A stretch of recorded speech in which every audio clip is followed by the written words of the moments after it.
नमस्कार, सुप्रभातम, गुटेन टाग, कलिंगरा, बोनंदी और सुबह बखैर। आज हम एक बार फिर से आपके सामने संविधान सभा की चर्चाओं की अगली किस्त के साथ हाजिर हैं। इसमें हम right honourable mister doctor MR. Jayakar के संशोधन के ऊपर चर्चा करेंगे। जैसा कि हम पहले भी चर्चा कर चुके हैं, उन्होंने ये कहा था कि जिस चार्टर के तहत, जिस कानून के तहत, कैबिनेट मिशन के जिस आदेश के तहत इस संविधान सभा का गठन हुआ है, उस संविधान सभा में हम संविधान के बुनियादी चीज़ों को अभी तय नहीं कर सकते हैं। क्यों? क्योंकि वो हम तभी तय कर सकते हैं जब मुस्लिम लीग और देसी रियासतों के लोग आ जाएंगे। अभी हम सिर्फ संविधान सभा में इसके कामकाज के नियमों को तय कर सकते हैं, इसके अध्यक्ष की चुनाव कर सकते हैं, वो सब हमने कर लिया है। तो अभी हमें अब आगे इस संकल्प पर, जिसे पंडित जवाहरलाल नेहरू ने प्रस्तुत किया है, उसके ऊपर चर्चा नहीं कर सकते हैं, क्योंकि वो बेमानी होंगे। क्योंकि अभी हमारे साथ न देसी रियासतों के प्रतिनिधि हैं और न ही मुस्लिम लीग के प्रतिनिधि हैं। इन दोनों के नुमाइंदे अभी हमारे साथ नहीं हैं। इस पर इनका जो अमेंडमेंट था, उसके शुरू में ये लिखा हुआ था इन्होंने कि this house solemnly resolves that it will prepare a constitution for India which shall be a sovereign and democratic republic। इस तरह से कुछ था। तो इस पर संतानम जो थे, उन्होंने ऑब्जेक्शन किया कि अगर doctor MR. Jayakar, right honourable doctor MR. Jayakar की बात सही है, तो इनके संशोधन का ये जो पहला ही लाइन है, जिसमें ये कहते हैं कि ये सभा भारत के लिए एक स्वतंत्र और रिपब्लिक और जनतांत्रिक भारत के लिए संविधान बनाने का संकल्प लेती है, वही गलत है। तो इस पर डॉक्टर एम.आर. जयकर कहते हैं कि हाँ, अगर माननीय अध्यक्ष महोदय भी इससे सहमत हैं तो इसको हम काट दे सकते हैं उस संशोधन से, उसमें मुझे कोई दिक्कत नहीं है। इसके बाद फिर चर्चा आगे चलती है, तो उसमें पट्टाभी सीतारमैया भी अपनी बात कहते हैं और वो कहते हैं कि इसीलिए मैंने शुरू में ही कहा था कि ये एक ऐसा प्रस्ताव है जिसमें इस संकल्प के ऊपर चर्चा को ही रोकने की बात की गई है। तो चेयरमैन कहते हैं कि ये एक समस्या तो है कि इस चर्चा को ही रोकने की बात कही जा रही है, जबकि डॉक्टर एम.आर. जयकर ने शुरू में कहा कि हम तो सिर्फ एक पॉइंट ऑफ ऑर्डर उठा रहे हैं, व्यवस्था का प्रश्न उठा रहे हैं। तो इस पर एम.आर. जयकर कहते हैं कि आप इसको अगर चाहते हैं, इस रूप में लेना चाहते हैं कि मैं वाकई उस संकल्प पे चर्चा को ही स्थगित करने की बात कर रहा हूँ, तो उस रूप में भी आप मेरे इस प्रस्ताव को ले सकते हैं।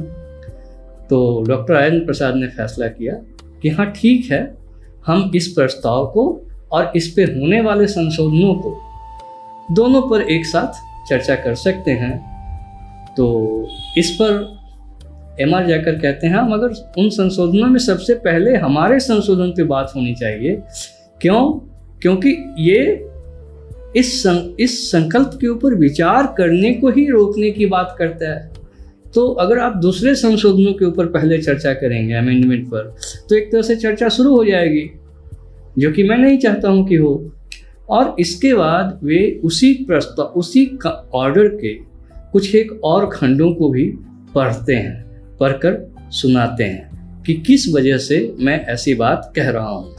तो उसमें से उसका जो खंड 5 है उसी ऑर्डर का, उसमें ये कहा गया है कि ये जो हिस्से हैं संविधान सभा के, ये मिल करके प्रोविंशियल कॉन्स्टिट्यूशन बनाएंगे, राज्यों के लिए अलग संविधान बनाएंगे और उसको ले करके वो बाद में अपने सभी घटकों के साथ आएंगे और उसके ऊपर चर्चा करेंगे। इसके बाद वो एक और उसी आदेश के खंड 6 की भी बात करते हैं, जिसमें वो कहते हैं कि इन सभी सेक्शन, यानी 3 सेक्शन थे, मुस्लिम लीग, देसी रियासतें और भारतीय राज्य के लोग जो है अपने प्रस्तावों के साथ आएंगे और इंडियन स्टेट के भी लोग होंगे और इन सेक्शंस के रिप्रेजेंटेटिव भी होंगे, उनके प्रतिनिधि या नुमाइंदे भी होंगे, और वो सब मिल करके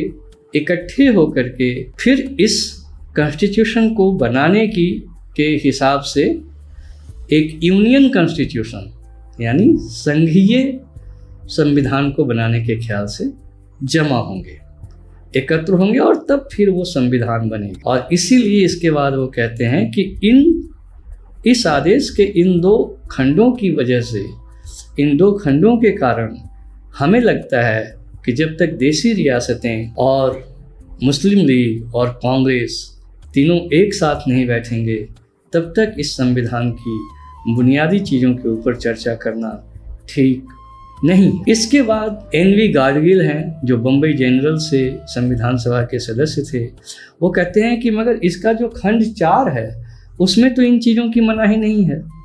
इस पर एमआर जयकर कहते हैं कि नहीं, जब आप 4 को और 6 को एक साथ पढ़ेंगे तो मतलब क्लियर हो जाएगा, क्योंकि 6 में ये साफ साफ कहा गया है कि उसके बाद तीनों हिस्से, इंडियन स्टेट, कांग्रेस, देसी रियासतें और मुस्लिम लीग, ये सभी मिलकर के जब आएंगे तब वो इंडियन स्टेट की तरफ से एक यूनियन कॉन्स्टिट्यूशन बनाएंगे, यूनियन कॉन्स्टिट्यूशन, संघ का कॉन्स्टिट्यूशन बनाएंगे। तो इसी तरह से ये चर्चा चलती रहती है और एमआर जयकर अपनी बात से पीछे हटने को तैयार होते नहीं हैं और वो कहते हैं कि ये कानूनी मामला हो गया है।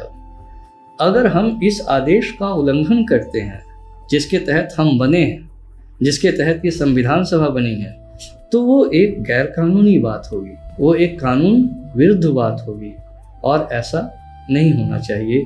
इसलिए सबसे पहले इसके ऊपर हमें बात कर लेनी चाहिए। उसके बाद आगे ऐसे ही चर्चा चलती रहती है, सभी सदस्य इसमें हिस्सा लेने की कोशिश करते हैं और उसके बाद आर.के. सिधवा नाम के एक सदस्य जो कि सीपी और बरार से थे, यानी central province of Nagpur and Berar, CPN Berar की तरफ से सदस्य थे, उस जगह से थे। वो कहते हैं कि डॉक्टर जयकर का जो प्रस्ताव है उसमें जो बातें कही गई हैं वो उस तरह से अपनी बात नहीं कह पा रहे हैं। वो कहते हैं कि assembly postpones the further consideration of this question to a later date to enable the representative of these 2 bodies, Indian states and Muslim League, to participate if they so choose in the deliberations of assembly. उसके बाद वो कहते हैं कि उन्होंने खंड 2 का भी इस्तेमाल किया है जो पैराग्राफ 19 में है, जिसमें कहा गया है कि it is the intention that the states would be given the final constituent assembly, states should be given in the final constituent assembly appropriate representation. This stage has not been reached. और वो कहते हैं कि ये stage तो अभी आई ही नहीं है कि हम सबको इंडियन कॉन्स्टिट्यूएंट असेंबली में, फाइनल कॉन्स्टिट्यूएंट असेंबली में सभी राज्यों को, सभी स्टेट्स को जगह दें। और इसलिए raising an objection that Indian states are not represented here now cannot hold water। तो इस पर कहते हैं कि अभी तो वो स्टेज आई नहीं है, अभी तो हमने पूरी संविधान सभा का फाइनल कॉन्स्टिट्यूएंट असेंबली बनाई नहीं है, अभी तो हम ऐसे ही चर्चा कर रहे हैं। तो इसलिए इस मौके पर इंडियन स्टेट्स को प्रतिनिधित्व नहीं देने का जो सवाल है वो सही है ही नहीं। और इसके बाद चेयरमैन रूलिंग देते हैं कि नहीं, आपका जो पॉइंट ऑफ ऑर्डर है वो सही नहीं है और आपने जो मुद्दा उठाया है वो सही नहीं है। तो इसी तरह से चर्चा आगे चलती रहती है। बड़ी रोचक चर्चा है। Doctor right honourable doctor MR Jayakar अपने मुद्दे पे अड़े हुए हैं। आगे की बात हम अगली बार करेंगे। काफ़ी रोचक प्रसंग है, तो तब तक के लिए हम इसको आज यहीं रोकते हैं। कल तक के लिए और अगर आपको संविधान सभा की ये विस्तृत चर्चा अच्छी लगती है, पता नहीं ये चर्चा कितनी दिनों तक चलेगी, अभी तो हम बिल्कुल शुरुआत में हैं, तो आप इसको लाइक शेयर सब्सक्राइब करना ना भूलें। अगर आपको हमारी बातें ज़रूरी लगती हैं, अच्छी लगती हैं, ये बात खुद मेरे लिए भी एक रहस्य उद्घाटन की तरह थी कि हमने अपने संविधान के संकल्प के ऊपर चर्चा बिना मुस्लिम लीग और बिना देसी रियासतों के आए ही शुरू कर दी थी। आगे देखते हैं और क्या होता है। धन्यवाद।